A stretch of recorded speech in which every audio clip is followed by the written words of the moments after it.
Hey everyone, I'm Mike. I've been married to my wife, Jessica, for just over 9 years now. Looking back, we had a great beginning, met at a mutual friend's party, fell hard and fast for each other, and got married within a year. She was my best friend, my everything. We even have 2 kids together, and for years I thought we were that perfect couple everyone joked about. We were in sync, you know? Or at least I thought we were. But over the past few months, things changed. Jessica started acting strange. It started with little things, like going out with friends more often, dressing up more than usual, and putting her phone on silent when she used to leave it out in the open. I thought maybe she was just going through something, so I didn't push. I mean, we all need some space from time to time, right? But as time went on, I started noticing more and more off behavior. She'd laugh at random texts and then get annoyed if I asked who it was. She was always rushing out of the house for these girls' nights, but she'd come back smelling like cologne. I tried to shrug it off, thinking I was reading into things too much. But deep down, something just didn't feel right. I brushed it off as my own paranoia, until I couldn't ignore it any longer. One Friday night, Jessica told me she was going out with her friend Megan for some much-needed girl time. She left around 7 p.m., dressed in a way I hadn't seen in ages, heels, red lipstick, the whole 9 yards. I was a little taken aback, but she brushed me off, saying she just wanted to feel cute. I tried not to think too much of it. Around 10 p.m., I got this weird feeling. I was sitting there, kids asleep, wondering why Megan hadn't texted her, like she usually does, to say they got to their spot safely. So, on a whim, I texted Megan to see how their night was going. Her reply came fast. "What are you talking about? I'm home with my boyfriend, we didn't make any plans tonight." My heart sank. It felt like everything slowed down, like I was outside my own body watching this nightmare unfold. My mind raced, searching for explanations, but there was no way to ignore what was right in front of me. I sat there, staring at her message, a mix of dread and anger boiling up inside me. I couldn't just sit there, stewing in that mix of betrayal and rage. When Jessica came home a little after midnight, I was waiting.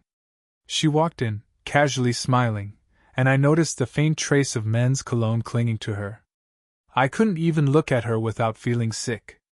Trying to keep my voice calm, I asked her how her night with Megan was. She blinked, taken off guard, but quickly slipped into a story about how they'd gone to a new bar downtown and had a great time catching up. It was the way she said it, so smooth, so practiced, that made my blood boil. I couldn't hold it in anymore. I told her I had texted Megan, that I knew she was lying. Her face went pale, but she didn't apologize or even look guilty. Instead, she snapped, saying it was none of my business, and accusing me of snooping and not trusting her. The audacity. She wasn't even sorry, she was angry at me for catching her in the lie. She threw out excuse after excuse, claiming she just needed some excitement, and that I was suffocating her. She even tried to say it was harmless fun, like I was overreacting. At that moment, I realized she wasn't going to come clean or even take responsibility. The person standing in front of me felt like a stranger. I stood there, my mind racing, caught between shock and a burning rage. I wanted to scream, to throw something, but all I could manage was to stare at her, trying to process the whirlwind of emotions crashing over me. It felt like the ground beneath me had vanished, and I was just floating in this surreal space where my life was unraveling. When she called my reaction an overreaction, I felt a wave of sadness wash over me. How could the woman I loved so deeply be so callous? The betrayal sank in deeper with each passing moment, leaving an ache in my chest that I'd never experienced before. It was heartbreaking to realize that she had been lying to me for who knows how long, sneaking around while I was at home taking care of our kids. I tried to explain how her actions affected me, how it felt like she was throwing away our life together for some fleeting thrill. But Jessica, still defensive, insisted that I was the problem. I could see the disdain in her eyes, the annoyance that I was daring to challenge her. I felt helpless and angry, but more than anything, I felt utterly lost. The woman I thought I knew was gone, replaced by someone who was so selfish and self-absorbed. As the confrontation continued, I felt tears prickling at the corners of my eyes. I hated that. I hated how weak I felt, but I also couldn't deny that I was losing the person I had built my life with. I was angry at her, but I was also furious with myself for letting it go this far, for not seeing the signs sooner. It felt like I was trapped in a nightmare, unable to wake up. The argument stretched on into the early hours of the morning, each exchange leaving me more drained than the last. Finally, after what felt like an eternity of accusations and deflections, I decided I needed a break. I told Jessica that I couldn't keep doing this, that I needed time to think about everything. Her response was a mix of frustration and sarcasm. She didn't take me seriously, insisting I was just being dramatic. But in that moment, I realized that I had to prioritize my own mental health over trying to salvage a relationship that felt irreparably broken. I took a few days to gather my thoughts and emotions, leaning on my best friend, Chris, for support. I spilled everything to him, from the signs I had ignored to the confrontation that shattered my world. Chris helped me see that this wasn't just a phase or a rough patch. Jessica's betrayal ran deep, and I had to be honest with myself about what I wanted moving forward. After a lot of soul-searching, I made my decision. I wasn't going to stay in a marriage where trust was dead, and love had turned into something toxic.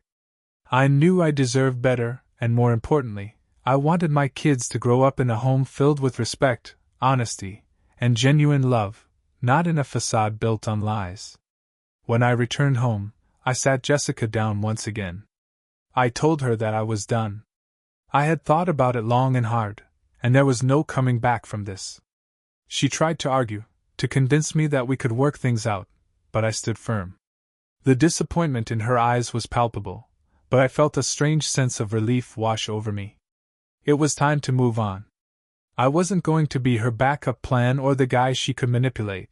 The days following my decision were a blur of emotions: relief, anger, sadness, and even moments of clarity. As I began the process of separating our lives, I felt a strange sense of liberation mixed with the pain of what I was losing. I packed up my things slowly, each item carrying a memory that was now tainted by betrayal. The kids, blissfully unaware of the turmoil, remained my guiding light, reminding me why I was making these hard choices. The conversation with Jessica was far from over, though. She continued to push back, insisting that I was making a mistake. I could see her desperation, but I had to remain steadfast. I finally reached a point where I could look her in the eye without feeling a surge of anger or sadness, just an empty understanding that our love had turned sour. In the weeks that followed, I learned to navigate life as a single father. It was tough, but I found strength in focusing on my kids. I realized I needed to be the best version of myself, not just for them, but for me. I threw myself into activities with them, created new routines, and even began to find joy in simple moments again. Each smile and laugh from them filled the empty spaces that Jessica had left behind. As I moved forward, I took time to reflect on everything I had learned from this experience. I realized that love is not just about passion and connection, it's also about respect, trust, and mutual support. I vowed to be more aware of those things in my future relationships. I understood now how crucial it is to communicate openly and honestly, to not ignore the red flags, and to advocate for my own needs. To anyone reading this, remember, if something feels off, don't brush it aside. Trust your instincts, and never compromise your worth for someone who doesn't appreciate you. Heartbreak is tough, but it can lead to new beginnings. You have the power to reclaim your happiness and rebuild your life on your terms. It's a journey, and though it may be painful, it can lead to a future filled with genuine love and respect. As the months passed, the sting of betrayal began to fade, replaced by a sense of clarity I hadn't expected to find. I started to understand the value of self-love and the importance of not losing myself in a relationship. My experience with Jessica had cracked me open, but it also forced me to reassess my priorities and my sense of self-worth. I began attending a support group for individuals dealing with infidelity. It felt empowering to hear other stories, to share my own, and to realize I wasn't alone in this struggle. We all had been through our own versions of betrayal, but each story was a testament to resilience. I learned different coping strategies and ways to navigate this new chapter of my life. The connections I made in that group reminded me that healing isn't a straight line, it's a winding road filled with ups and downs. I also invested more time in myself. I rekindled hobbies I had pushed aside during my marriage: painting, hiking, and even taking up cooking. Each activity became a form of therapy. I found solace in nature, breathing in fresh air and letting the beauty around me soothe my soul. I realized that I didn't need someone else to make me happy. I could find joy within myself. Most importantly, I became more discerning in my relationships. When I started dating again, I took things slow.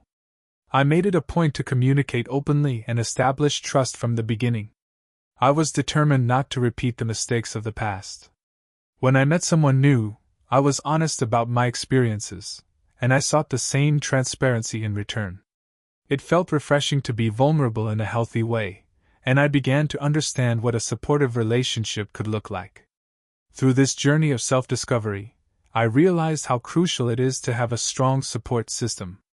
Friends rallied around me, encouraging me, making me laugh, and reminding me that I was worthy of love and respect. I surrounded myself with positivity and cut out toxic influences, including some mutual friends who still sided with Jessica. My circle became smaller, but it was filled with genuine love and support, and that made all the difference. I also learned to set boundaries, not just with others but with myself. I refused to dwell on the past or let it dictate my future. I became intentional about my emotional space, prioritizing what brought me joy and fulfillment. This newfound empowerment changed the way I approached everything, from friendships to potential romantic relationships. I was determined to never again allow someone to make me feel less than I deserve. As I embraced these lessons, I felt more confident in my skin. I was not just a victim of infidelity. I was a survivor, a fighter. My experience had shaped me into someone stronger, someone who knew what they wanted in life. And I vowed to honor that every single day. Looking back at everything I've been through, I can't help but feel a sense of gratitude for the lessons learned, even if they came at a high cost. The journey from heartbreak to healing was anything but smooth, but it was necessary for my growth. I learned that life is unpredictable and can change in an instant, but within that chaos lies the opportunity for rebirth. As I continued to focus on my children, I found joy in our new routines. We spent weekends exploring local parks, visiting museums, and having movie nights that became our little sanctuary. I could see the positive impact this new dynamic had on them. They were happier, more carefree, and I knew I was doing the right thing by prioritizing our happiness. Eventually, I started dating again. It wasn't easy at first, the wounds were still fresh, and I had moments of doubt and anxiety. But with each new connection, I approached it with caution and hope. I met someone special. Her name is Emily. She was kind, intelligent, and had a way of making me feel seen and appreciated. What started as a simple coffee date turned into deep conversations and genuine laughter. She understood my past and respected my boundaries, never pushing me to move faster than I was comfortable with. With Emily, I learned how to love again without fear. Our relationship flourished in a way I never thought possible.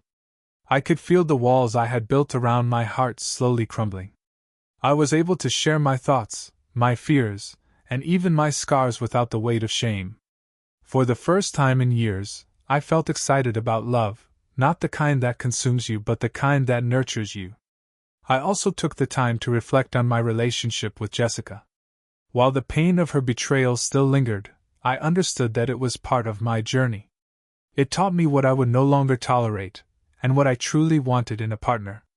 I had to forgive her, not for her sake but for my own peace of mind. I realized holding on to anger only chained me to the past, and I was ready to let go. In closing, I want to share a message for anyone reading this who might find themselves in a similar situation. Life is too short to settle for anything less than you deserve. If you find yourself facing betrayal, know that it doesn't define you. Embrace the pain, learn from it, and allow it to shape you into a stronger version of yourself. Surround yourself with people who lift you up and seek genuine connections. Trust the process of healing. It takes time, but it's worth it. Every ending is just a new beginning waiting to happen. So take that leap, trust yourself, and step into the beautiful possibilities that lie ahead. You are capable of finding love again, love that is real, honest, and fulfilling. Your story isn't over, it's just begun.